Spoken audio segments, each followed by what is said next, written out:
ஏன்னா கர்த்தர் வரப்ப கர்த்தர் நம்ம இடத்துல கேட்குற கேள்வி, நாம் ஆண்டவருக்கு என்ன செய்தோம் என்று. நல்ல ஞாபகத்தில் வச்சுக்கோங்க. ஆண்டவருக்கு பிரியமான காரியத்தை செய்வதற்கு கர்த்தர் நம்மளை உண்டாக்கி. ஒவ்வொரு மனுஷனும் ஒவ்வொரு காரியத்துக்கும் அவனால பொறுமையாக காத்திருக்க முடியாது. எல்லாமே மேகி மீ மாதிரி இன்ஸ்டன்ட் நூடல் மாதிரி உடனே வேணும், உடனே வேணும், உடனே வேணும். உடனே எனக்கு அபிஷேகம் வேணும், உடனே ஜெபிச்சோன்னு எனக்கு சுகம் வேணும், உடனே எனக்கு அது வேணும், உடனே எனக்கு இது வேணும். நம்ம எல்லாவற்றையும் உடனே உடனே கேட்கிறோம் இல்லையா? நம்ம என்னைக்காவது ஒரு நாள் உடனே மனம் திரும்பி இருக்கிறோமா? போய் பேசுறத நிறுத்து.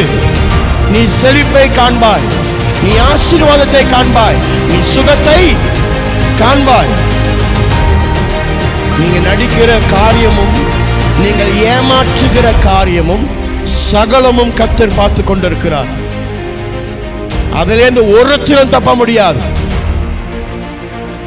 பிறரை விமர்சனிக்கிறது, பிறரை அவமானப்படுத்துவது எல்லாவற்றையும் தேவன் பார்த்து கொண்டிருக்கிறார்.